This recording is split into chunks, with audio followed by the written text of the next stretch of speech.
Gente, bom dia mais uma vez, né? A gente vai dar continuidade hoje ao nosso terceiro dia do ciclo de diálogos, não como a gente tinha planejado, mas foi como acabou se tornando, e espero que seja bom do mesmo jeito. E hoje o nosso terceiro dia é com o professor Valdir Mantovani, e ele vai trazer a temática de florestas úmidas no semiárido brasileiro, hotspots de biodiversidade. E aí, só para a gente fazer uma breve apresentação bem rápida, que a gente já sabe o renome que esse professor tem, e aí eu vou trazer só as principais, os principais que ele já fez aqui, que é graduação e licenciatura em Ciências, graduação em Engenharia Agronômica pela USP, mestrado em Ecologia Unicamp, doutorado em Ecologia Unicamp, e hoje ele está aí ajudando nós a ser como professor pesquisador, né? E é isso aí, professor, sinta-se à vontade, espero que isso seja, você será sempre bem-vindo aqui nas nossas apresentações, nas nossas atividades do PET. Pode apresentar agora. Muito obrigado, é uma satisfação muito grande poder falar com vocês. Eu sempre digo que essa é a melhor coisa que nós fazemos, partilhar o que nós sabemos com outras pessoas. Eu, ao longo do tempo, tive muita sorte de conhecer pessoas que se dispuseram a me ajudar na minha formação. E por isso eu sei da importância que isso tem, porque isso abre completamente as portas, facilita muito, né? Dá direções, e, em geral, o que tem acontecido muito, particularmente na área de ciência, é uma ausência de uma orientação, literalmente. A formação de ensino fundamental e médio não dá bases científicas. E quando entra na universidade, teoricamente, né, as pessoas têm uma formação acadêmica, o que quer dizer uma formação científica, mas, no fundo, não traz um aporte, né, desde o ensino fundamental, passando pelo ensino médio, acerca de formação em ciência. Então, é muito importante, acho, e é uma satisfação muito grande. Acho sempre que essa é das coisas mais relevantes que nós fazemos, né, dentro da universidade. Muito bem. Essa figura, embora eu tenha clareza de que era para enfatizar a questão das ilhas de vegetação que ocorrem em todo o Nordeste, eu vou me ater, vou dar mais ênfase no que acontece aqui no Ceará. Basicamente, você tem um bom trabalho feito pelo pessoal da Universidade Federal de Pernambuco, que trata dessas áreas úmidas em Pernambuco e na Paraíba. É um livro que está disponível em PDF, inclusive na rede. Vale a pena depois procurar. Eu posso passar para vocês, né, essa informação. Bom, esse mapa mostra, né, aliás, essa figura mostra que vocês têm áreas que são diferenciadas em termos de coloração. Essas áreas mais escuras, né, nessa cor, nesse tom marrom e um pouco rosado, elas representam elevações montanhosas. E aí vocês veem que não é uma coisa homogênea essa distribuição dessas elevações montanhosas. E elas terão consequência, fundamentalmente, nos tipos de vegetação que ocorrem em todo o estado. E isso pode ser estendido a todo o Nordeste. Então, se nós olharmos aqui, nós temos essas áreas, principalmente essas mais próximas do litoral, que recebem ventos constantes vindo aqui do oceano nessa direção. E depois nós vamos ver que isso tem consequências no clima que se forma, nessas faces principalmente, e naquele que é formado também na parte posterior dessas elevações. Então, são várias as elevações, mas algumas têm maior sensibilidade em relação às massas úmidas e, portanto, vão suportar florestas, né, pluviais, tropicais ou estacionais semidecidas, que são mais desenvolvidas, né? Bom, essa figura mostra, né, ou ressalta essa questão da hypsometria. Então, aqui são as áreas mais baixas, aqui as mais elevadas. Então, aquela figura anterior, ela está sintetizada aqui. Vocês veem essas áreas em marrom, que são áreas mais elevadas. São elas, no fundo, que vão acabar permitindo a existência dessa floresta, né, dentro da região da Caatinga. Esse modelo digital de elevação apenas confirma o que a gente está vendo. Então, é um refazer dessa coisa, reforçar esse saber aí.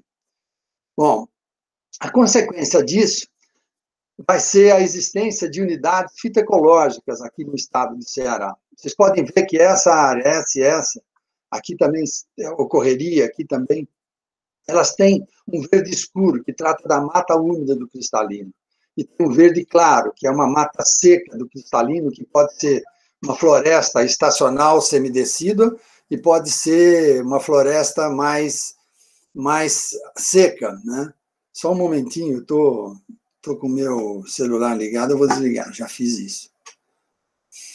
Então, vocês podem ver que a consequência dessas massas que vêm do oceano para o continente é a existência de florestas úmidas na região de domínio da Caatinga como um todo. A Caatinga é um tipo de vegetação em que prevalece, né, uma fitofisionomia arbustiva, e ela é decídua, né? Então, a savana estépica, que é o que é a Caatinga, ela tem uma característica diferenciada, né, da floresta.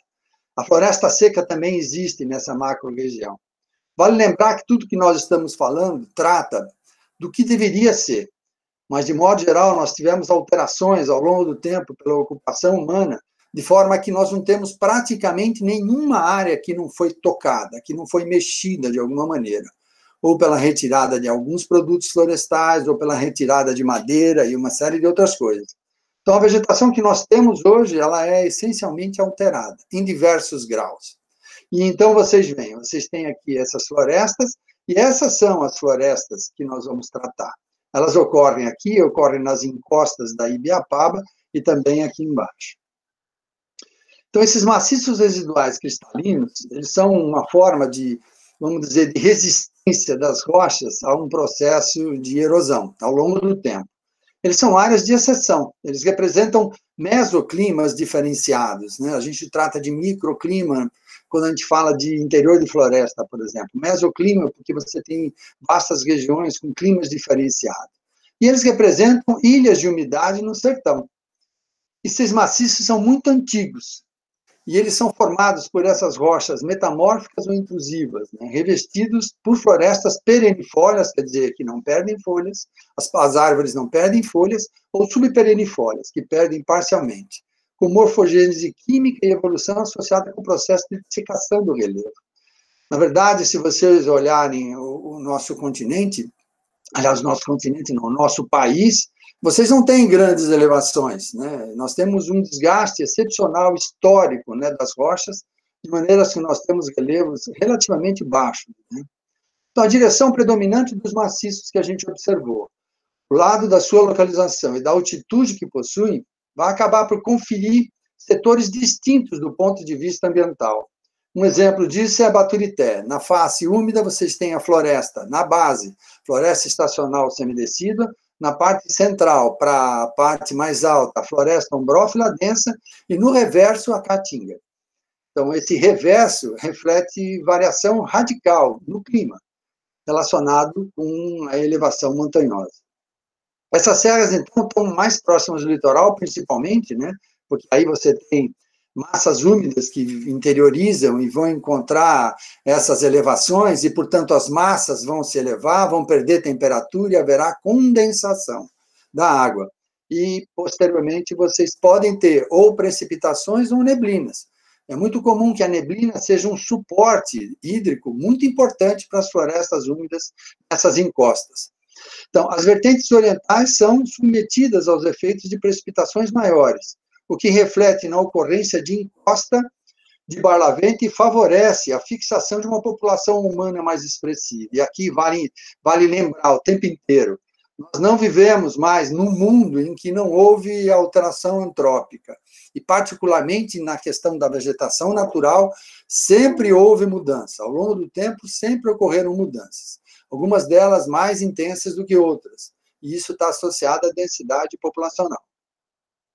A literatura que existe hoje trata da existência de aproximadamente 43 brejos de altitude nos estados de Ceará, Rio Grande do Norte, Paraíba e Pernambuco, com uma área de 18.500 km² aproximadamente.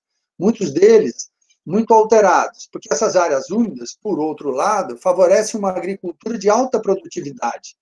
E, portanto, vocês têm um desmatamento acentuado para a existência dessa agricultura. Então, essa vegetação de brejo de altitude, ela se relaciona com variações climáticas que ocorreram durante o Pleistoceno. Quer dizer, como é que foi possível surgir uma floresta no meio de uma área seca? É que nem sempre foi seco. A ideia é essa. Então, nos últimos 2 milhões a 10 mil anos, houve a penetração da floresta atlântica nos domínios da Caatinga. E, ao retornar à sua distribuição original, após períodos interglaciais, essas ilhas de floresta permaneceram em locais de mesoclima favorável. Então, são essas situações. Houve uma expansão, e a gente tem vários fósseis, né, de megafauna, né, animais que eram herbívoros de grande porte, como a preguiça gigante, e que dificilmente conseguiriam se manter numa vegetação da Caatinga. De fato, deveria existir uma biomassa muito maior em períodos anteriores. Esses brejos, então, são refúgios de espécies de floresta atlântica dentro dos domínios da Caatinga, mas também abrigam plantas com distribuição amazônica e algumas espécies típicas das florestas serranas do sul e sudeste do Brasil.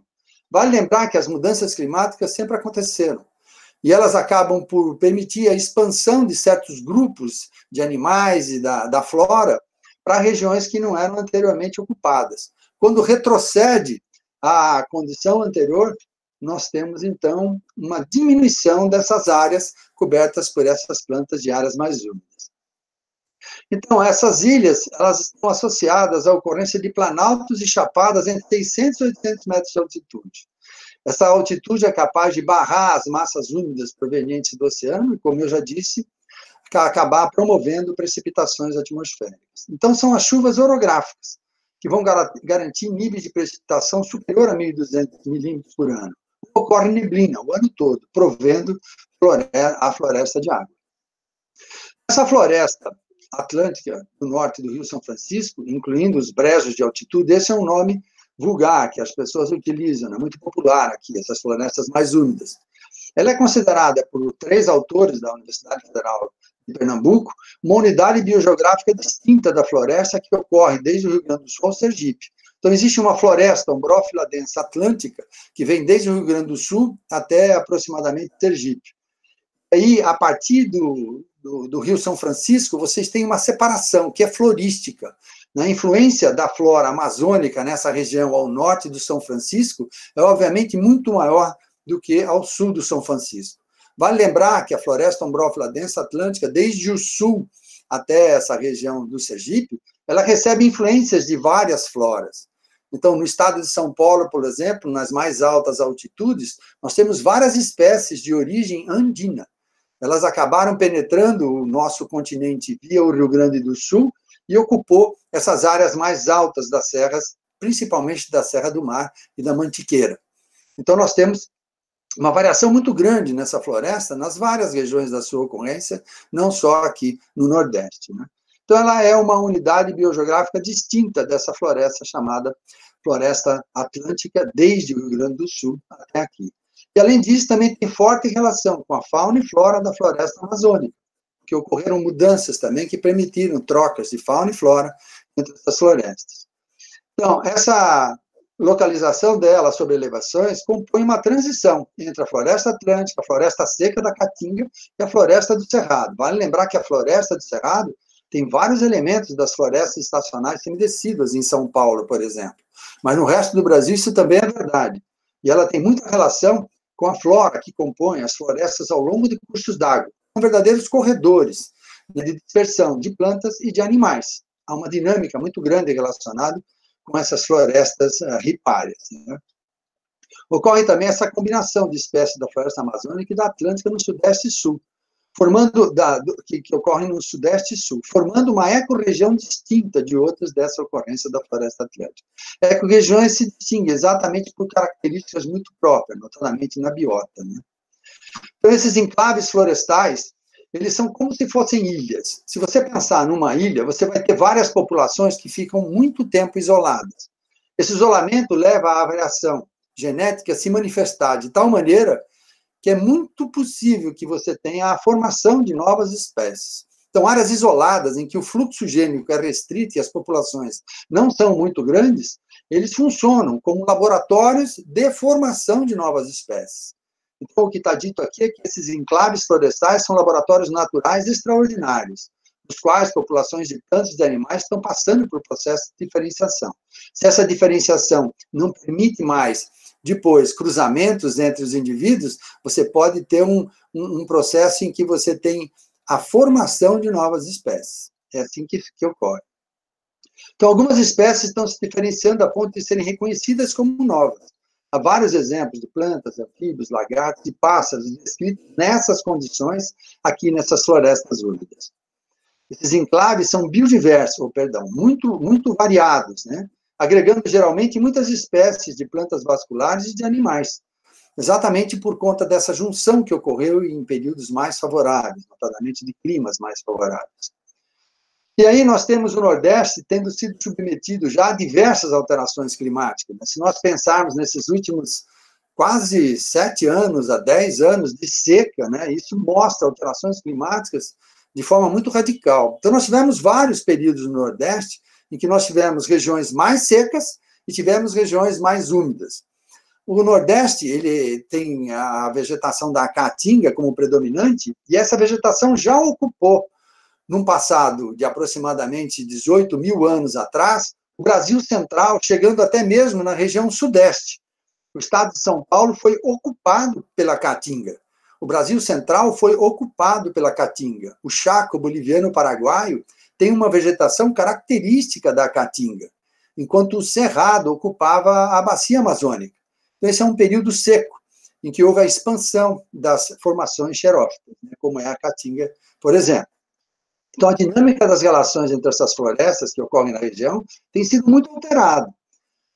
Vários estudos têm reforçado que havia um corredor que ligava a Amazônia à Mata Atlântica de forma intermitente, quer dizer, era temporário, o que auxilia a explicar a diversidade devido ao intercâmbio de espécies, né? Então, você sempre vai ter espécies de plantas e de animais que se deslocam quando há essas mudanças que favorecem essas alterações, aliás, são devidas a essas alterações do clima.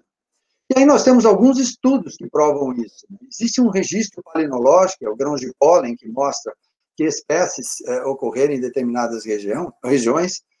Esse registro palinológico, feito aqui no Ceará, ele demonstrou a predominância da caatinga semiárida de 42 mil anos atrás a 8.500 anos, com aumento da precipitação entre 15.500 e 11.800 anos atrás, associado a um clima mais úmido. Esses são alguns registros dessas alterações que ocorrem naturalmente aqui. Também houve indícios de temperaturas mais baixas do que hoje. 4,5, temperaturas, desculpa, aqui é mais altas do que hoje. 4,5, mais ou menos 1, ou 5, mais ou menos 1 graus para a região, com aumento da precipitação, principalmente na Caatinga Oriental, onde desenvolveu-se uma floresta, ao invés de estar lá uma caatinga, que é, na verdade, uma savana, né? Não é uma floresta. A vegetação arbórea do Ceará e do Piauí, por exemplo, cobria a maior parte das áreas estudadas no final do Pleistoceno, 18 mil anos, ao início do Holoceno, 11.900 a 10.000, com um clima mais úmido. Então, nós já tivemos esse clima mais úmido num período que está aí reportado. Além disso, de 10.000 a 3.200, 2.000 anos atrás, há uma expansão de uma vegetação aberta do tipo cerrado, devido à presença de um clima mais seco. Então, isso ocorre imediatamente depois. Você tem uma expansão da floresta e uma diminuição da floresta com um aumento da área de savanas. De 3.200 a 2.000 anos, até o presente, há uma expansão arbórea, possivelmente um cerrado arborizado, ou um cerradão. Cerradão é a fitofisionomia do cerrado, que é uma floresta, e é uma floresta estacional semidecida, retornando à umidade. Aqui tem duas figuras que são interessantes. Essa daqui mostra esse período mais seco. Se vocês olharem, aqui na Amazônia você tinha semiárido, aqui tinha semiárido, aqui era para-árido, semiárido, e aqui você tinha uma direção fundamentalmente semidesértica, né, e desértica. Então essas forças levavam a que vocês tivessem correntes frias e correntes quentes se encontrando, acabando por modificar fundamentalmente o que acontecia em termos de clima aqui na América do Sul. Então, isso foi o que aconteceu nesse período em que houve seca. Hoje, nós temos essa situação, semiárido aqui, equatorial quente e úmido, tropical úmido e seco e subtropical úmido. Essas são as variações em grande escala, né, que nós temos nas regiões da América do Sul como um todo. Vale lembrar o papel da Cordilheira dos Andes, né? Ela sempre é, no caso agora da equatorial quente e úmido, ela é responsável pela grande umidade que ocorre na região sudeste. Se vocês olharem os mapas mundiais, vocês verão que na África do Sul e na Austrália, nessa latitude, vocês têm desertos. Aqui no Brasil não tem desertos, porque essas massas amazônicas vêm desde a região norte, passam pela Cordilheira dos Andes, e essas massas são desviadas para a região sudeste e parte do sul, o que faz com que nós não tenhamos, numa latitude de desertos acontecendo no Brasil. As espécies que compõem a megafauna, e isso é um bom indício dessas mudanças que aconteceram, foram se extinguindo gradualmente a partir da última glaciação, no período chamado Pleistoceno, cerca de 12 mil anos. Megafauna é uma fauna de grandes animais que foram extintos. Nós vamos ver que tem desses grandes animais vários herbívoros, que exigiriam aqui na região nordeste a presença de uma floresta capaz de produzir, né, uma grande quantidade de biomassa. Então, há aproximadamente 2 mil. Os maiores não teriam vivido além de 10 mil anos atrás, e os menores teriam avançado um pouco além da nova era, chegando a 4 mil anos atrás. Muitas pessoas acham que a ocupação humana foi um dos fatores da extinção dessa megafauna. É possível, porque é encontrado em várias cavernas, em lugares que foram habitados no passado, ossos desses animais. Então, isso só ocorreria na medida em que as pessoas caçassem. Estou apresentando alguns para vocês. Isso aqui parece um elefante de verdade, né? Um mastodonte, tem os nomes deles. Tem um xenorirotério, parece uma lhama, né? E tem um tatuzão. Eles são muito grandes, né? E existiam em toda a região, basicamente, da América do Sul, praticamente. Aqui você tem um preguiça gigante, tigre dente de sabre, né? E tem outros animais. Aqui aparece uma espécie de um lobo e uma outra espécie de tatu, além daqueles que nós já vimos, a preguiça gigante e essa espécie quase de um camelolhama, né? Então, nós tínhamos essa megafauna que desapareceu com mudanças climáticas e também com a chegada dos humanos. Então, essas espécies que compunham a megafauna, elas foram se extinguindo gradualmente, a partir da última grande glaciação, no final do chamado período Pleistoceno, 12 mil anos. Os maiores não teriam vivido além de 10 mil anos atrás, e os menores avançado um pouco além dessa nova era, chegando a 4 mil anos atrás. Parte da floresta, então, atlântica, é composta pelos brejos de altitude. Os brejos de altitude são ilhas de floresta estacional semidecida, ombrófila densa, nos domínios da Caatinga. Então, a floresta atlântica, ela tem nessas ilhas uma extensão do seu domínio. Vale lembrar, e para mim é muito claro, né, o termo floresta atlântica, que normalmente é utilizado para designar um bioma, ela, na verdade, tem pelo menos 5 biomas.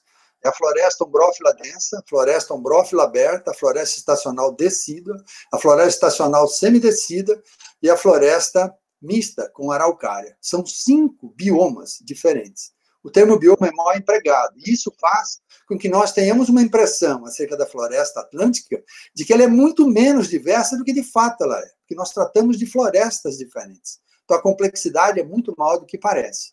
Nas encostas dessas áreas úmidas aqui no Nordeste, nas bases dessas encostas, nós podemos ter floresta estacional semidecida. Quer dizer, parte das árvores perde folhas no período seco do ano. Na parte intermediária e alta, nós vamos ter a floresta ombrófila densa. Então, nós temos um contínuo de variações de tipos de florestas, com composição florística e funcionalidade diferentes. A diversidade é maior do que aparece no primeiro momento. Então, são ilhas de floresta estacional semidecida ou ombrófila densa, estabelecidas dentro desse domínio. A existência dessas ilhas está associada à ocorrência de planaltos e chapadas, entre 500 e 100 metros de altitude, onde as chuvas orográficas já estabelecidas pelo relevo garantem níveis de precipitação superiores a 1.200, ou ocorre a neblina, como eu já tinha dito a vocês. Então, aqui vocês veem várias dessas serras interioranas, né? Isso aqui é uma unidade geomorfológica, que mostra, isso aqui trata da Chapada de Ibiapaba, né? Da Serra de Ibiapaba, perdão, isso aqui é a Chapada do Araripe, e aqui vocês têm a Chapada do Apodi. A Chapada do Apodi, ela recebe essa massa úmida e não tem representação de florestas nas suas encostas no Ceará. E aqui vocês têm várias dessas áreas, que são esses maciços residuais, quer dizer, são restos de um relevo anterior em que as rochas são mais resistentes, e elas se mantiveram, então, ou como serras ou como maciços. E foi isso que aconteceu, e é isso que a gente vê. Principalmente nesses maciços, de Meruoca, Uguretama e Baturité, é onde nós vamos encontrar essas florestas. E aí vocês veem que essa umidade ela vai estar associada principalmente, olha, com essas elevações que foram apresentadas anteriormente. Então, essas elevações aqui, aqui e aqui, elas acabam condicionando a presença de áreas mais úmidas. É isso que acontece. Então, essas são áreas razoavelmente secas, é onde você tem a vegetação mais seca aqui do Nordeste, e aí vocês têm essas elevações com precipitações muito maiores, o que acaba levando à existência de florestas mais desenvolvidas.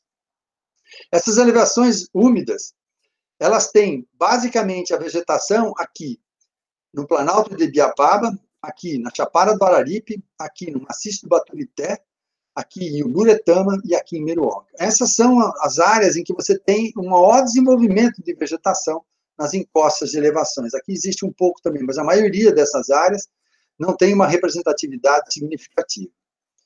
E aí, de novo, eu mostro para vocês essa figura, indicando que aqui você tem uma mata seca do cristalino, quer dizer, a floresta estacional semidecida. Aí, no reverso, a própria savana estépica, no Baturité, é isso que acontece, quando você está no pico do Baturité, olhando para cá, você vê floresta, olhando para lá, você vê a vegetação savânica, a caatinga. Então, é uma distinção muito grande, muito evidente a partir da elevação montanhosa. Essa face úmida, essa face mais seca.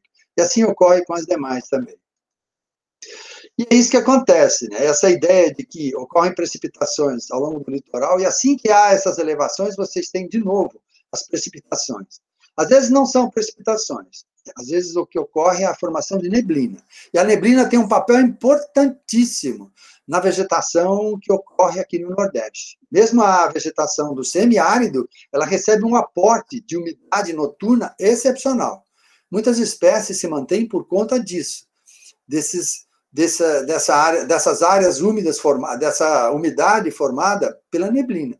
Então, no contato do ar que está mais aquecido com a superfície da folha, você tem a condensação da água. Isso acaba levando que na própria caatinga você tem uma umidade maior do que seria esperado. Essa é a característica do relevo. Aqui vocês têm uma área mais úmida, né? Aqui em cima também é razoavelmente úmido. Isso aqui é o Planalto de Ibiapaba, com várias, né, facetas. Ele tem essa elevação, e aqui é uma área completamente plana, então ele é um planalto, literalmente. E aí vocês têm nessas encostas, principalmente nas encostas mais úmidas, pode ver grotões, tem vegetação mais desenvolvida do que interflúvios. Interflúvios, como aqui, por exemplo, tem a vegetação rala, aqui também. Então, nas áreas mais protegidas, vocês têm maior umidade. E nessas áreas com maior umidade, você vai ter vegetação mais desenvolvida. Às vezes semidecida, isto é, com parte das árvores perdendo folhas no período seco do ano. Às vezes, sem perder folhas, ombrófilas, né? Essa é uma outra encosta. Isso aqui é um indicativo de uma área que já foi muito alterada, né? Essa palmeira que ocorre aqui, ela é nativa, particularmente ela ocorre no Maranhão e Piauí, né? Eu sempre esqueço o nome dela. Não é babaçu e não é bonita, é o babaçu. O babaçu. Porque o babaçual ocorre nessas condições em que a vegetação já foi muito alterada. Então, aqui você tem um babaçual, aqui você vê que é uma vegetação que foi razoavelmente alterada, e nos fundos de vale vocês veem uma granulação maior. Isso quer dizer árvores de grande porte, com uma distribuição, né, concentrada nessas áreas um pouco mais úmidas. Então, aqui o que tem é uma floresta ombrófila densa, aqui provavelmente você tem as florestas estacionais, você tem um misto de distribuição dos tipos florestais. E aí a neblina é fundamental nessas áreas altas, né? Estamos aqui todos esperando a chuva chegar. Isso aqui é lá na região de Viçosa, do Ceará, uma cidade maravilhosa, quem não conhece, faça um esforço e vá. E aí vocês veem a neblina noturna, né? O papel que a neblina tem no provimento de umidade para a vegetação é excepcional. Aqui nós temos a Chapada do Araripe, que também é semelhante, né, ao que acontece com Ibiapaba. Você tem uma área plana e as encostas. E é nessas encostas que nós vamos encontrar essas florestas mais úmidas, estacionais semidecidas ou ombrófilas densas. A mesma coisa aqui, que vocês veem exatamente isso. Observe o desenvolvimento dessas árvores. Uma floresta de grande porte, né, não é uma floresta baixa. Aqui é por conta de um solo relativamente raso, então a vegetação não se desenvolve. Vale lembrar que o solo tem um papel fundamental no desenvolvimento da vegetação. Solos rasos não comportam florestas altas, né? Aqui no maciço de Baturité, então vocês veem, né, que é uma área bem heterogênea, está bastante ocupada, é um maciço que já teve retirado muito da sua vegetação, ainda vocês têm uso do subosque, no interior da floresta. A floresta é bosqueada, isso é, se retira as plantas que são características do seu interior para plantar café. Esse café tem uma qualidade excepcional. Então, o café de sombra, ele é muito mais caro que os outros. Por outro lado, o sabor dele também vale muito. Então, Baturité tem várias práticas agrícolas aqui que levam ou à destruição da floresta ou ao seu uso, de maneira a empobrecer a sua dinâmica. Na medida em que você retira do interior da floresta as plantas, a capacidade de regeneração dessa floresta é diminuída substancialmente. E aqui é a mesma coisa, a Serra de Uruburetama está fora de foco, não é minha, não foi eu que tirei, eu peguei a maior parte, basicamente, no Google. Então, ela é semelhante, ela também tem faces que são mais desenvolvidas e outras nem tanto. Essa aqui é a Serra de Meruoca, para vocês terem uma ideia muito semelhante, uma serra que ocorre também muito próximo do litoral, e aí vocês veem o que eu estava falando, áreas agrícolas, áreas mais desenvolvidas, mas todas muito alteradas. Isso aqui é muito alterado, né? De fato, uma vegetação muito modificada. Bom, e aí, finalmente, né, eu quero discutir um pouco essa questão do título, né, que foi proposto, que florestas úmidas como hotspots. Os hotspots, eles são determinados, basicamente, por algumas características que essas áreas úmidas não apresentam. Uma delas é um alto endemismo e uma diversidade excepcional de plantas. Isto é, ao menos 0,5% do total de espécies endêmicas de todo o mundo. Isto é, que exista no local cerca de 1.500 até, que exista pelo menos 1.500 das 300.000 espécies de plantas conhecidas no planeta, e que elas sejam endêmicas, isto é, que ocorram só lá. Então, o endemismo é um fator excepcional para as hotspots. Um outro fator importante são os vertebrados e invertebrados, que, no fundo, só complementam a determinação dos hotspots. Ele vai valorizar. Na medida em que a floresta está preservada, vertebrados e invertebrados vão ocorrer naturalmente, exceto por um excesso de caça. E, finalmente, o grau de devastação. Esse ambiente precisa já ter sido intensamente devastado, com pelo menos 70% da vegetação nativa descaracterizada, para ser considerado um hotspot.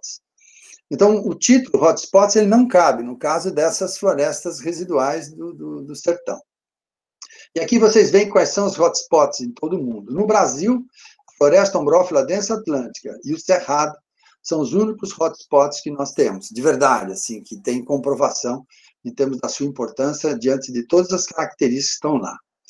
E eu trago a vocês dois artigos que são importantes. Um deles que trata do título desse trabalho, dessa apresentação, desculpa, hotspots, tratando da riqueza biológica, né, de toda a Terra, e estabelecendo, então, o que se chama de ecorregiões, e esse trabalho que trata dos brejos de altitude em Pernambuco e Paraíba, que traz um conjunto de trabalhos, alguns deles bastante interessantes, porque descrevem todos os brejos de altitude.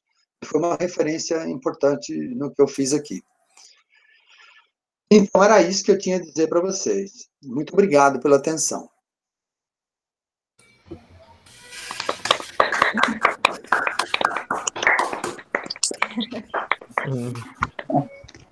Palmas online.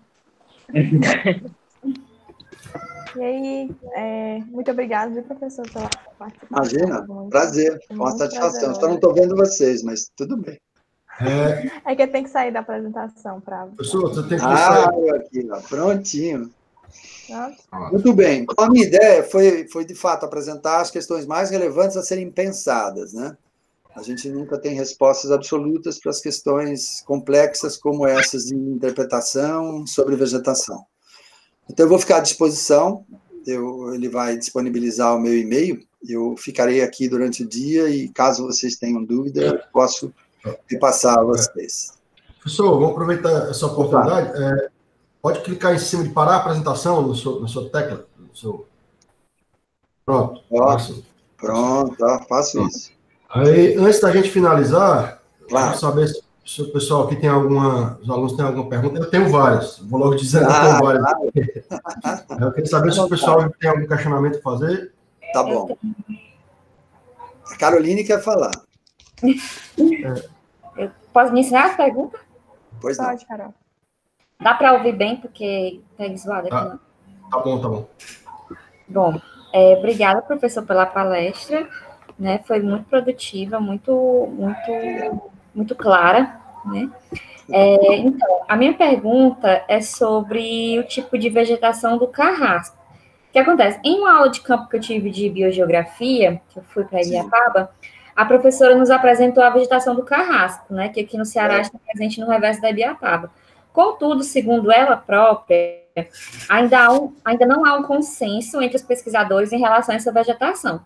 No mapa de unidades fitoecológicas do Ceará, mostrado pelo professor no início da apresentação, não tinha a nomenclatura carrasco, mas eu vi a denominação caatinga do sedimentar. Então, o senhor teria alguma consideração em relação a essa vegetação? Tenho sim.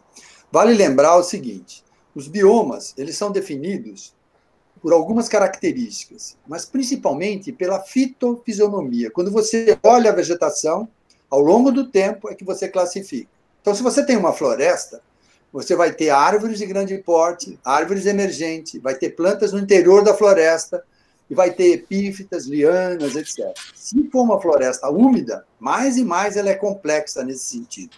Você tem a floresta. Se está numa região em que tem um período de seca, essa floresta pode perder parte das suas árvores, as folhas, nesse período seco.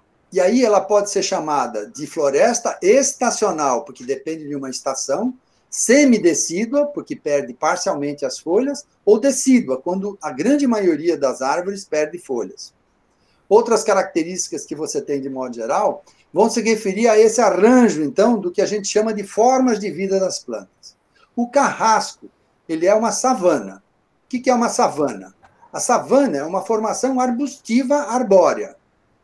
Ela chega a ser arbórea aberta. A savana, ela se refere à existência de um componente herbáceo contínuo, entremeado por arbustos e árvores, em densidades as mais variadas. Esse componente herbáceo, ele é heliófito. Quando há um fechamento da vegetação, a vegetação herbácea, ela é umbrófila, isto é, ela é de sombra, ela é diferente. Então, o componente herbáceo é fundamental na determinação da existência da savana. E as savanas têm densidades diferentes. Você tem desde um campo limpo, quer dizer, só plantas herbáceas, até a entrada de alguns arbustos e arvoretas.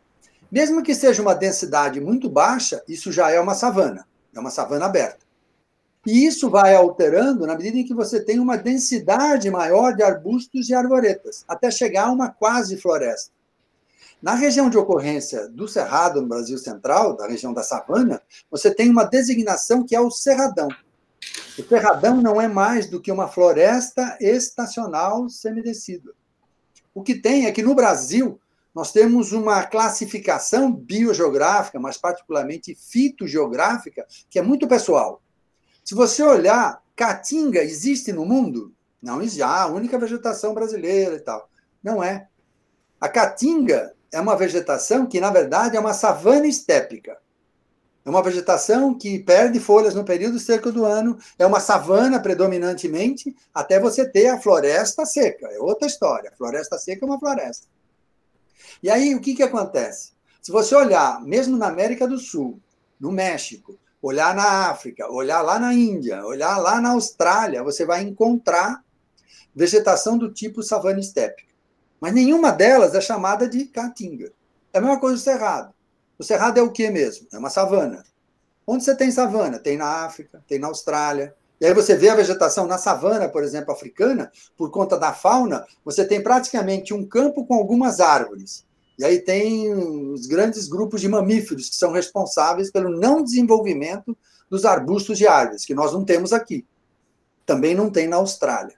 Então, o que tem no Brasil Central é a savana. Chama savana. E aqui no Nordeste tem várias denominações, mas a melhor é a savana estépica. É um arbustal. Na medida em que você tem árvores esparramadas, ainda assim você tem um arbustal. Essa formação que você está falando, ela é mais uma dessas. Ela é uma transição entre o cerrado e a caatinga. Ela fica exatamente nas zonas em que o clima intermediário, solos muito profundos, e aí você vai ver a estrutura dela, é arbustiva arbórea abaixo. É isso. Então ela é uma savana, literalmente falando. Então ela se incorpora no grupo de savanas. Ela é tanto savana que ela tem elementos da caatinga e do cerrado. Ela fica exatamente. No Piauí ali você tem uma zona excepcionalmente extensa, né, desse tipo de vegetação. E aí você tem logo em seguida o cerrado, do lado de cá a caatinga.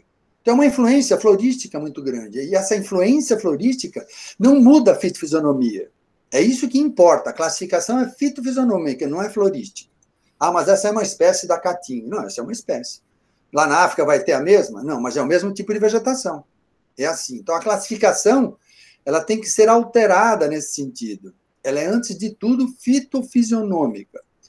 O IBGE tem um livro que fala sobre a vegetação brasileira. É uma lição de como essas coisas foram construídas no tempo. A IBGE, você entra lá na página do IBGE, se não me engano, chama Vegetação Brasileira, é alguma coisa assim. E aí você vai ler a história das classificações, das diversas classificações que foram feitas no Brasil. E muitas delas tiveram essa classificação. Como assim? A floresta atlântica é diferente da floresta amazônica? Não é. É o mesmo tipo de floresta. Floresta umbrófila densa, ou floresta pluvial tropical. Então, é isso que faz a diferença. Tá bom?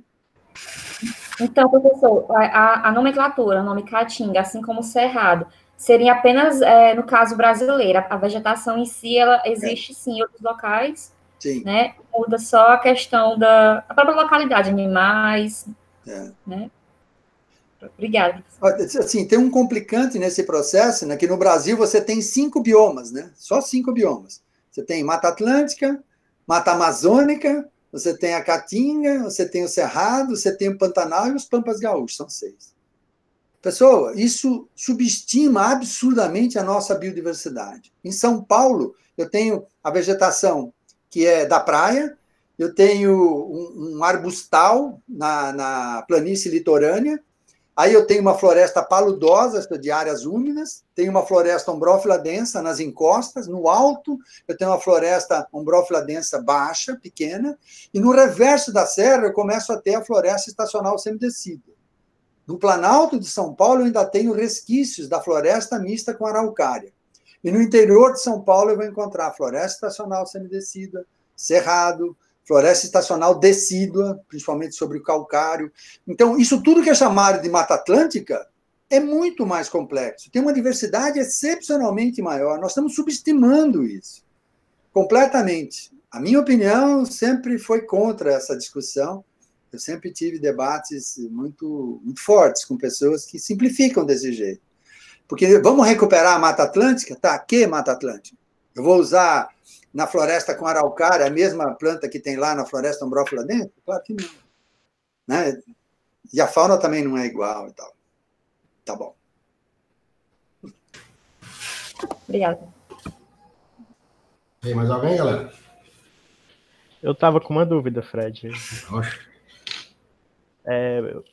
Bom dia, professor. Me chamo Vitor. Olá. A minha dúvida seria sobre os hotspots, porque aí seria, por conta uma grande dúvida, até mesmo nas próprias aulas de campo, alguma nomenclatura de alguns professores acaba utilizando o maciço, a APA do maciço de Baturité como fosse um hotspot da Mata Atlântica. Não é. Aí eu queria saber como é que poderia ser utilizado, por conta que tem alguns professores que dizem que pela taxonomia não pode considerar um hotspot da floresta da Mata Atlântica, mas muitas vezes alguns professores acabam ressaltando por conta mesmo do próprio recurso para aquele local. Aí eu tenho uma certa dúvida. O mundo tem essa dúvida. E aí você viu que eu mostrei uma figura em que a Mata Atlântica é um hotspot. A Mata Atlântica é um hotspot. Então, enquanto parte da Mata Atlântica, né, na minha opinião é incorreto, mas parte da Mata Atlântica, essas áreas elas estão inseridas dentro do grande hotspot chamado Mata Atlântica. Mas ela em si não é entendeu? Ela faz parte do que é chamado de Mata Atlântica, na minha opinião, de forma incorreta também. Mas, de alguma maneira, isso é o que consta da tal legislação atual. Então, a Mata Atlântica é um hotspot. E essa Mata Atlântica hotspot, ela foi principalmente determinada a partir da zona litorânea, que é onde ela, de fato, ocorre de forma mais significativa. Porque essa vegetação aqui, ela é um hotspot da Mata Atlântica. Mas por que também não é um hotspot da Amazônia? Se vocês olharem a quantidade de plantas que elas têm, que essa floresta tem, ela tem espécies que são do Brasil Central, tem espécies que são da região litorânea, tem espécies que são da Amazônia, que são do sudeste do Brasil, e aí vai. Bom, então, o que significa isso, afinal? Né? Então ela é uma floresta atlântica. Por quê? Por que ela é uma floresta atlântica? Então, em termos de legislação, ela está dentro. Mas em termos funcionais, em termos da composição e a complexidade, está fora. Eu acho que ela é exatamente essa junção de diversas faunas e floras ao longo do tempo. Ela é um misto de coisas. Ela devia ser considerada uma coisa especial. Mas aí, se você olhar historicamente, já pelos índios, né, essas áreas mais úmidas já foram exploradas. Então, nós temos muito pouco dessas áreas conservadas ainda, né? A não ser que seja muito íngreme e as pessoas não tenham acesso, mas senão foi usado de alguma maneira. Pelo menos as madeiras de lei, essas coisas já foram retiradas. E madeira de lei e tal é o que acaba consolidando, né, a estrutura da floresta. São as árvores maiores, são as árvores de ciclo de vida muito longo, de madeira dura, né? Essas já foram embora. Então, nós estamos diante de uma floresta secundária, né, que já foi muito alterada nesse sentido. Tá? Certo, obrigado, professor. Bom, eu tenho algumas perguntas aqui. Opa! Na verdade, são várias, mas vamos lá, vamos começar aqui. Vai lá. Você falou sobre diferenciações de mata úmida do cristalino e mata úmida do segmentar. No caso do Araripe, ali a gente tem o desenvolvimento do cerradão, que não é o caso especificamente das matas úmidas que eu estou me referindo, que ficam mais na encosta ali da Chapada do Araripe. Aí eu pergunto, existe muita diferença do ponto de vista de espécies, do que ocorre em mata úmida, por exemplo, na Serra de Batuté, do que ocorre, por exemplo, na Ibiapaba e nas encostas do Araripe, que a ponto de diferenciar essa ocorrência?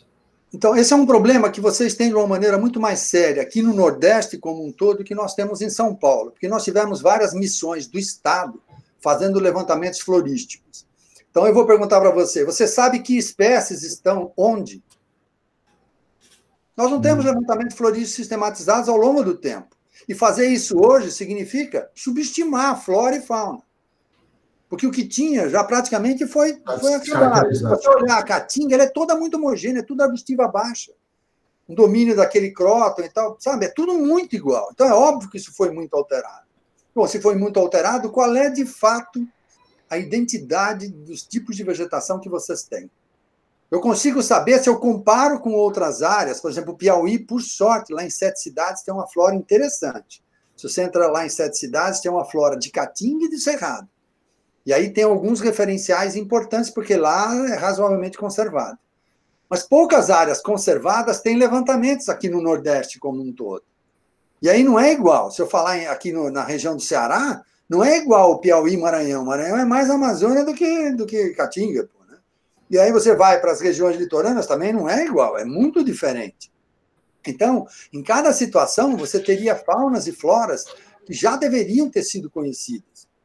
E essa designação é essa fauna, é essa flora, e ela se encontra aqui, essa planta está aqui, esse animal está aqui, tem esse padrão de distribuição. Se nós sequer coletamos as plantas para identificar, menos ainda nós sabemos padrão de distribuição. É restrito, é amplo. Então, essa história biológica nós perdemos. Nós perdemos, e agora qualquer coisa que venhamos a fazer, eu tenho visto vários trabalhos, não, porque é assim, não é assim. Era assim? É a pergunta que eu faço. Claro que não era assim. O que você está falando hoje já é fruto de alteração. Então, você tem que incorporar na sua interpretação a alteração. Nós precisamos inserir o tempo inteiro a antropização que está acontecendo nas nossas interpretações. E a questão é resgatar o histórico. Aqui, felizmente, no Ceará, tem muita história dos grupos indígenas. Tem uma revista que está na rede, eu, inclusive, peguei uma vez. Você tem uma quantidade imensa de trabalhos que falam da fauna e flora utilizadas pelos indígenas, a cultura indígena. E vários pesquisadores internacionais passaram aqui. Mas o material que eles coletaram nunca foi juntado, sequer foi juntado. Se fizer a lista desse material, já dá uma boa base do que era antes, porque eles passaram aqui em 1800, coisas que ainda não tinha tanta degradação. Então, na verdade, o que nós temos é uma especulação. Nós achamos que sabemos como é que é a vegetação e como é a fauna. Nós não sabemos e não vamos saber, porque perdemos isso no passado. É isso que eu acho que é o grande problema. A gente tem o mesmo problema em São Paulo.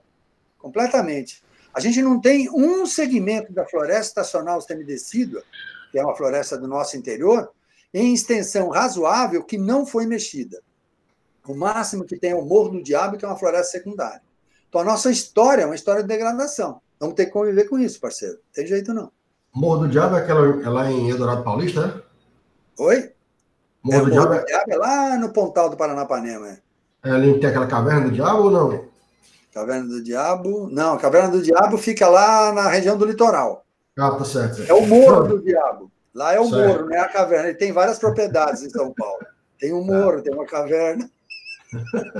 Aliás, tem muito diabo lá, vou falar para você. Outra pergunta. Esse termo mata plúvio nebular. Plúvio nebular. Você acha um termo interessante para designar essa... A questão é a seguinte: que sistema de classificação você vai adotar? Se você for misturar sistemas de classificação, zerou, problema. Eu tenho usado do Radan Brasil, que eu gosto. Tem algumas interpretações, alguns limites, mas eu gosto. Eu acho que é das mais completas. Mas mais que isso, a vegetação brasileira, alguma coisa assim, IBGE. Procura lá, tem 2 edições, tem uma mais recente. Aí eles apresentam os vários sistemas de classificação. E você vai ver que vários sistemas, aqui da Caatinga principalmente, eles incorporam não só a fitofisionomia, mas a florística. Eles pegam a associação de grupos de plantas e falam, isso não, a fisionomia como? É igual? Só porque muda a planta, muda a vegetação? É óbvio que não. Então, são sistemas que confundem, não ajudam nada.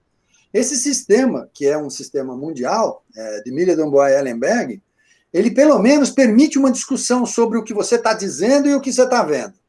Agora, ficar inserindo outros termos, etc. Ou então, e uma outra coisa que as pessoas raramente fazem, tá, aqui é a floresta ombrófila densa, ou pluvial tropical, ou não sei o que, tá, tudo bem, aí é tudo a mesma coisa. Eu sei do que está falando.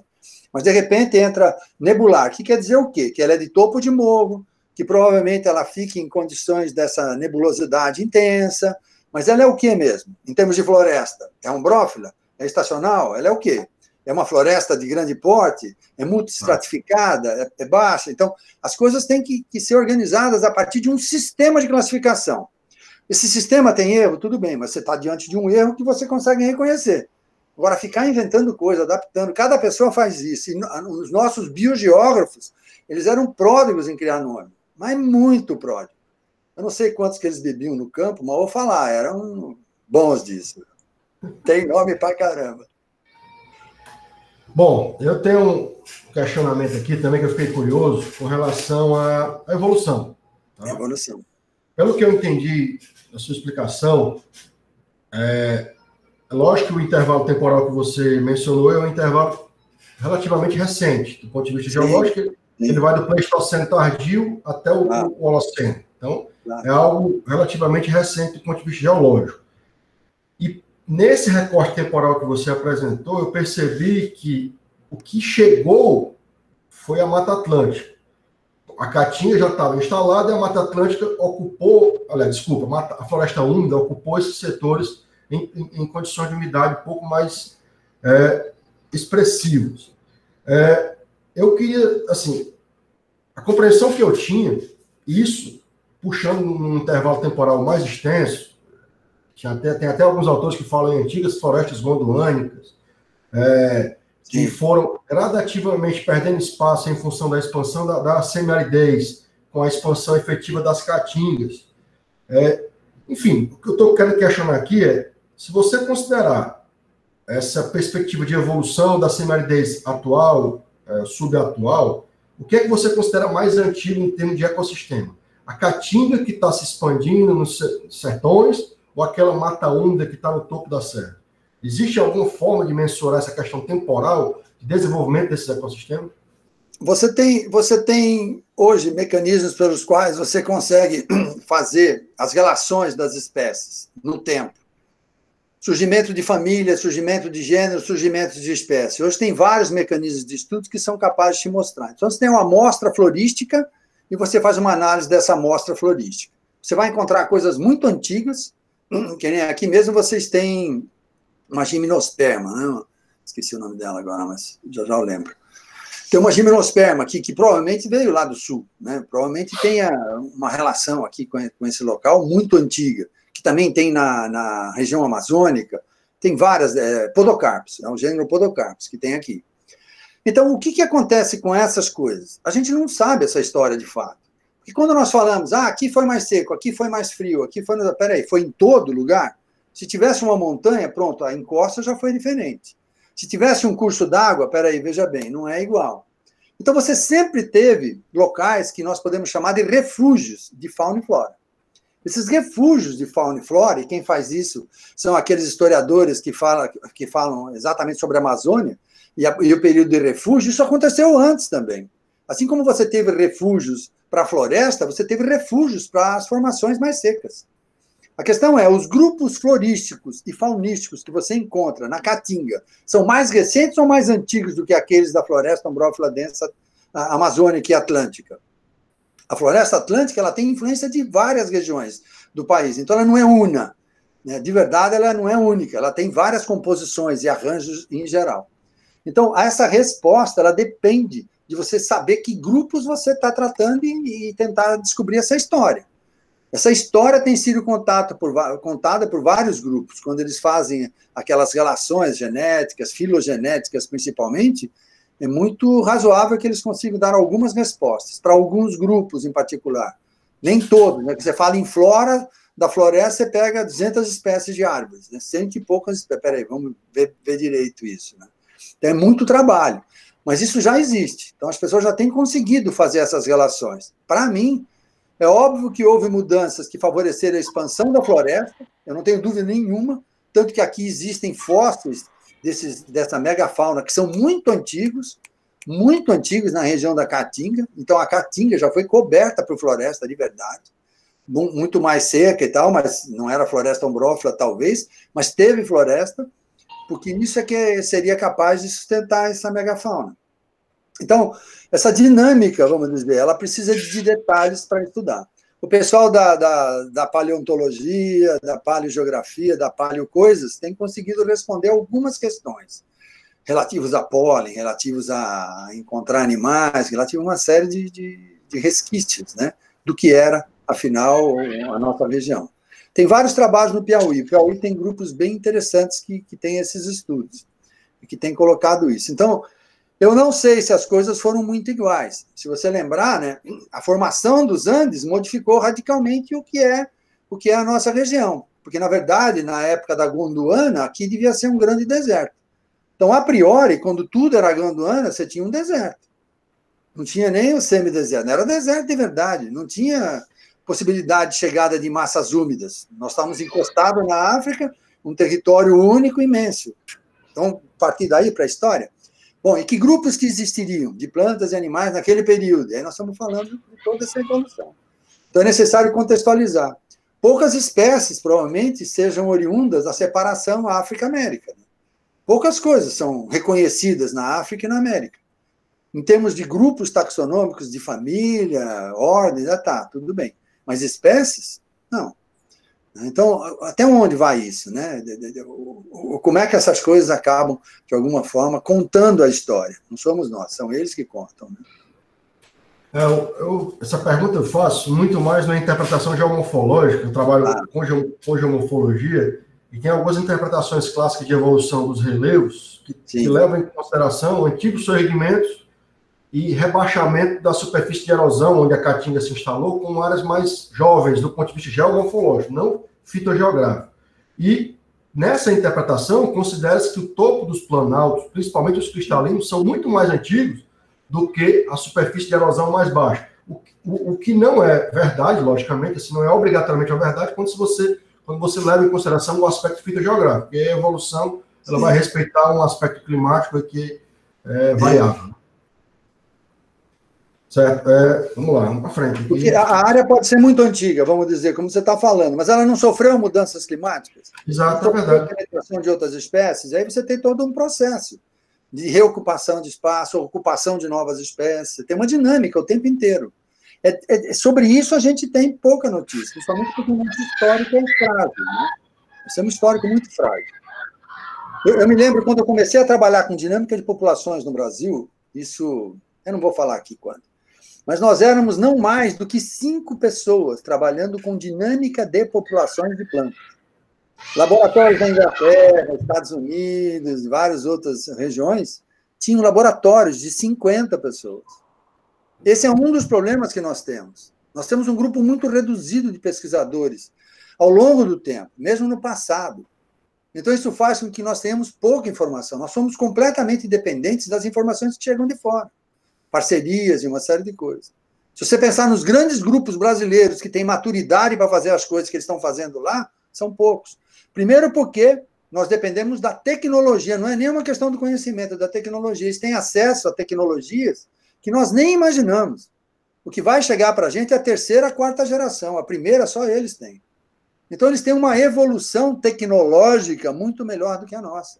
Eles têm uma capacidade de interpretação muito maior do que a nossa. E nós estamos aprendendo com eles quando fazemos essas relações. Isso quando é relação, né? Quando não é uma exploração. Aí depende também de como que as coisas são. É muito comum, né?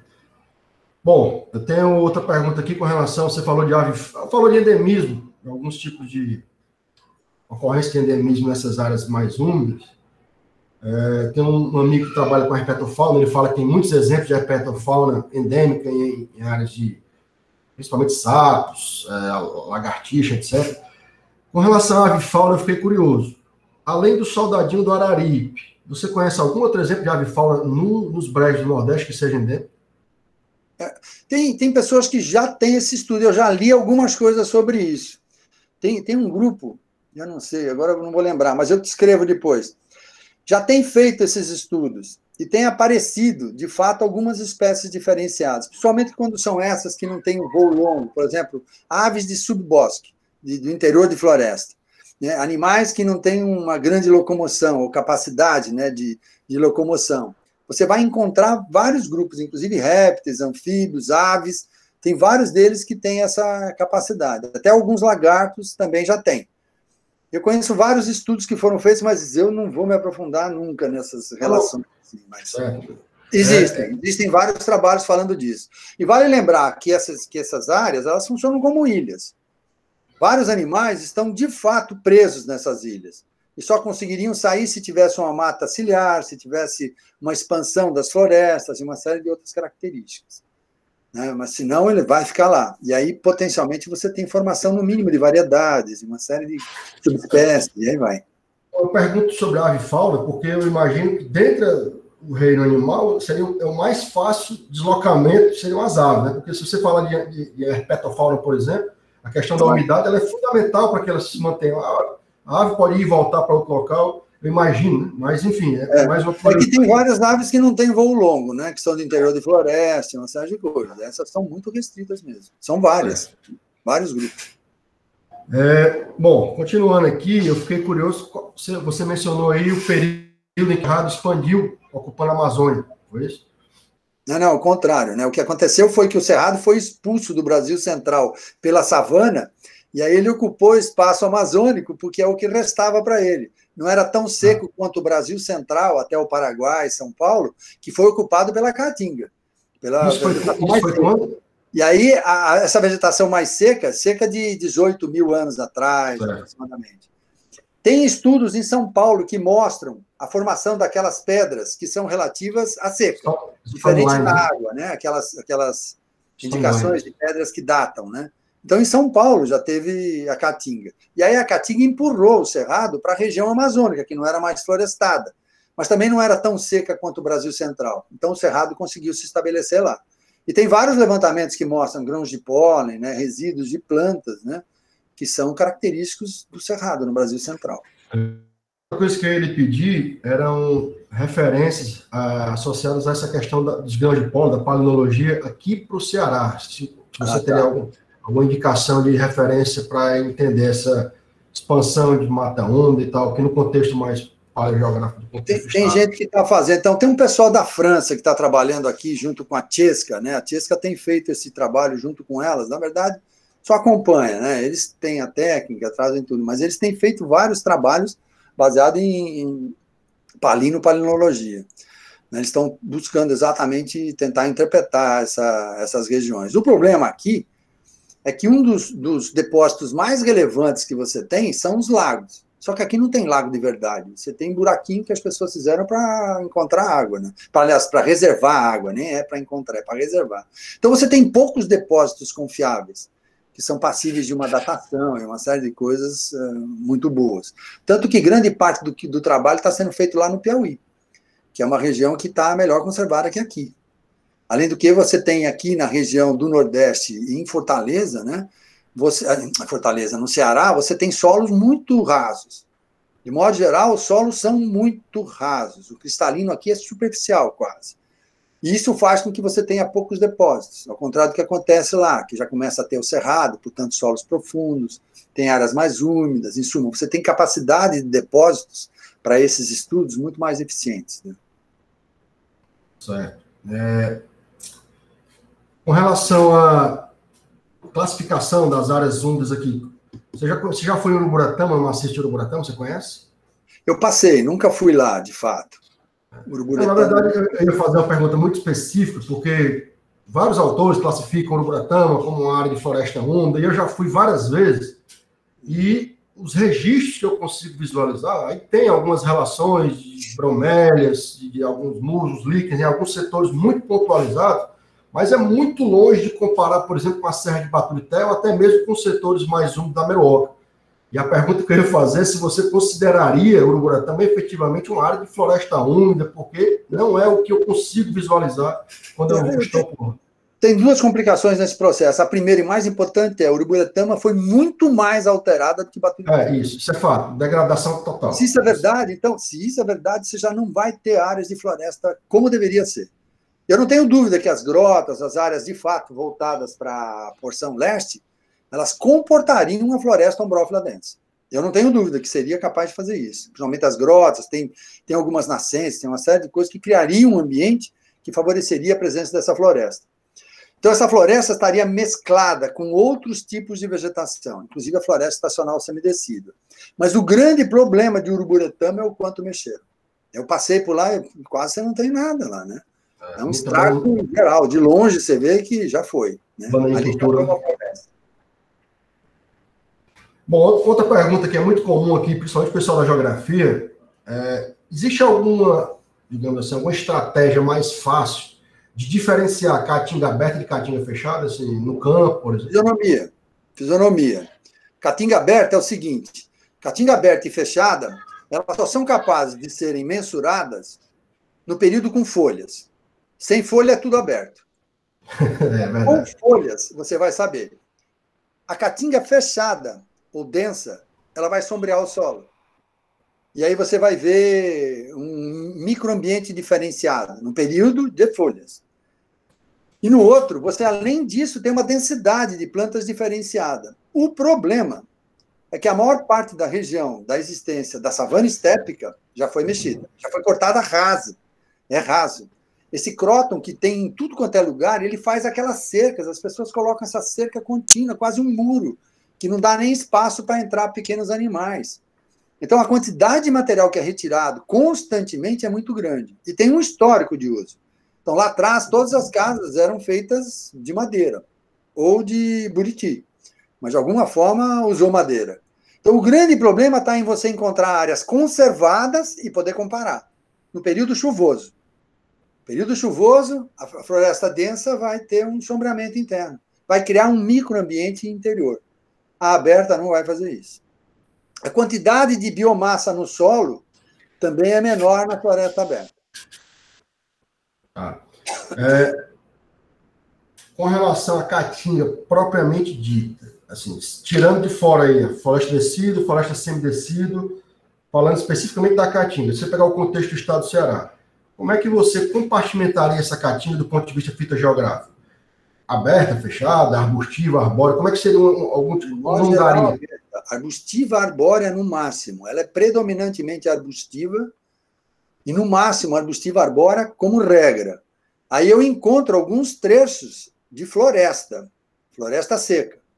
E eu consigo identificar essa floresta seca porque tem plantas de grande porte. O que é uma floresta seca? Então, ela tem não é um arbustal, ela tem plantas que têm um caule principal. Quando ramifica, é tudo arbusto. Uma árvore que ramifica, não é uma árvore, é um arbusto. Ela tem que ter um caule, de alguma forma, formado. E isso é indicativo, basicamente, da presença de sombra no seu desenvolvimento. Porque a sombra faz com que haja concentração no único caule, a derrama dos ramos laterais. E aí você tem um fuste. Forma o fuste e a copa. Então, essa característica mostra que a grande área é arbustiva. E o arbusto pode ter até 4 metros. Ele é arbusto quando ele é ramificado. É isso é um arbusto. Aí é uma árvore que ramificou, então não é uma árvore. É um arbusto. Então, a forma de crescimento arbustivo ela é induzida pela luz. E aí, o que você espera? Quando que ele cresce? No período de chuva. No período de chuva, tem sombra, porque as folhas estão lá. Então, a indução da formação da floresta seca se dá na sombra, no período úmido. Nos outros períodos do ano, você tem o aporte das neblinas, condensação da água, mas é um crescimento diferenciado.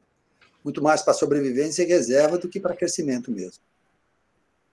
Ok. Para finalizar aqui, mais um comentário a respeito do que você falou. Segunda-feira eu finalizei minha apresentação mostrando um mapa das unidades de conservação do estado do Ceará. Eu tenho isso. Tá. E uma das coisas que eu constato, né, que pode facilmente constatar, se você perceber a distribuição espacial das unidades de conservação do estado, é que o bioma predominante, né, o contexto fitogeográfico predominante, que é o contexto das caatingas, é o menos contemplado com unidade de conservação. Nós só temos basicamente uma unidade do Poder Público Federal, que é a Estação Ecológica de Aiuaba, que é voltada especificamente para proteger a caatinga. E tinha um amigo meu, que é da URCA, biólogo lá era da URCA, na época, hoje aqui da UFC, o Robson, acho que você conhece. Conheço muito o Robson. Ele é credenciado no nosso programa. Pronto, exato. O Robson, ele fez o levantamento lá da Estação Ecológica de Aiuaba, da fauna, e a descrição que ele fez tinha vaca, tinha bode. Por quê? Porque é uma área que era para ser fechada, já estava ocupada pela fauna exótica, uma vegetação, bichos que não são daquele ecossistema. Então, uma completa descaracterização, um descaso com relação ao que se propõe da unidade de conservação para proteger esse ecossistema tão complexo que é a caatinga. Então, é uma área muito complicada de termos de gestão. Bom, primeiro é importante saber que nós temos um código florestal. Se não é floresta, não é para conservar. Já é um problema. Não preserva um campo, não preserva uma savana, já é assim. Mas aqui tem um problema que é histórico, né? Como é um código florestal, vocês não têm muitas florestas. Mesmo assim, as florestas também não estão preservadas. Eu vou no Parque Nacional lá de Ubajara, é um belíssimo parque, todo alterado, mas muito alterado. A entrada do parque é plantio de eucalipto. Pô. Que veio da Austrália, na época que estava ligado com a Austrália. O que está fazendo lá, né? No Parque Nacional Eucalipto. Então, o que eu vejo é o seguinte, assim, a gente tem um problema fundamental de educação. O nosso povo não é educado à cidadania, e a cidadania exigiria um cuidado nas questões ambientais. Desde o ensino fundamental e médio, as pessoas deveriam ser induzidas a esse pensamento crítico. E o que está acontecendo no ensino é que as pessoas estão aprendendo a fazer o exame vestibular. Depois entra na universidade. Não sabe o que vão fazer, mas entrar na universidade. E aí não tem sequer o bom hábito de estudar. A quantidade de alunos que entram na universidade e não sabem estudar é imensa. Mas isso tem a ver com essa formação que, na minha opinião, é um excesso de pedagogia. O ensino fundamental tinha que ter bases científicas. Nosso ensino é acadêmico, desde o ensino fundamental e médio. Acadêmico quer dizer científico. Portanto, deveriam ter bases de ciência. Quer uma aula de ciência? Simples. Põe o menino na sombra, tira, põe no sol. Fala sobre física, sobre luz, calor. Pega um vasinho, fala sobre biologia. Tem várias coisas que são simples de serem feitas. Mas o pedagogo não domina essas áreas. O pedagogo domina, eu não sei bem o que ele domina às vezes. Eu acho até que às vezes ele nem domina a pedagogia, porque isso exigiria essas ações, entendeu? Então a base do ensino fundamental no Brasil é pedagógico, e não é fundamentalmente de ciência. Por isso nós temos problema. Nosso aluno do ensino médio não tem ciência, o aluno na universidade não tem ciência, vai fazer mestrado, doutorado. E às vezes aprende a fazer ciência, mas de modo geral também não aprende. Porque o aluno não aprende a questionar. Ele não aprende a elaborar uma questão, a pensar no esquema da montagem de uma pesquisa científica. Qual é a hipótese do seu trabalho? O que é mesmo, professor? Simples assim. Sabe? Assim, nós estamos com um problema de formação crítica. Formação para a cidadania, antes de tudo. E aí essas questões de cidadania têm a ver com o que todo mundo tem direito. A natureza é um direito de todo mundo. Mas você também não pode esquecer que hoje a maior parte das pessoas é urbana. Então, o cara nasceu na cidade, cresceu na cidade, morreu na cidade. A água não é um problema, é obra torneira. O leite tem lá no supermercado. Então, as pessoas perderam essa relação com a natureza ao longo do tempo. Isso foi basicamente induzido, não foi resgatado. Mas importa fazer isso? Importa quando você tem preocupação com a educação de verdade. A gente não está tendo educação de verdade. É só olhar o que está acontecendo, perceber as coisas. A ignorância é muito grande. A ignorância está predominando demais no nosso país. Mesmo no ambiente acadêmico. Infelizmente. Concordo. Bom, pessoal, alguém tem mais alguma... Viva! Parece baixo astral. Não é isso. Tem que pensar, tem que melhorar. Tem que melhorar muito. Não pode ficar pior do que está. Tem que ter ânimo, né, professor? Precisa, senão não dá. Pessoal, alguém mais alguma pergunta, não? Não. Podemos finalizar? Prazer em conhecê-los. Bom, professor, muito obrigado. Eu vou passar a palavra para a Débora para fazer a finalização. Tá bom. Novamente, lhe avisando que a gente vai disponibilizar no YouTube logo na sequência. Faz isso. Para os alunos poderem entrar em contato. Eu achei interessante você, na sua apresentação, tem seu e-mail, tem? Tem. Logo de cara na primeira página tem. Ok, então pronto. Qualquer coisa, peço ao pessoal entrar em contato, tiver alguma dúvida, alguma sugestão. E se tiver algum material de acordo com a nossa conversa que você possa mandar para o meu e-mail, pode ficar à vontade que eu recebo. Tenho muito interesse em alguns temas aí associados, principalmente essa evolução paleoambiental. Ok? Então, Débora, por favor, mais uma vez, obrigado, professor. Débora, pode fazer um encerramento. Tudo de bom. Bom, gente, vamos finalizar hoje, né? A gente passou aqui de nosso horário um pouquinho, mas foi muito bom. E eu queria agradecer a presença do professor. Foi muito bom mesmo, toda a explanação, as perguntas aí que o professor fez. E eu queria tirar uma fotinha, que é para a gente deixar, para a gente postar depois, né, e tudo. Então, todo mundo aí, por favor, sorriem agora, para eu tirar uma foto. X.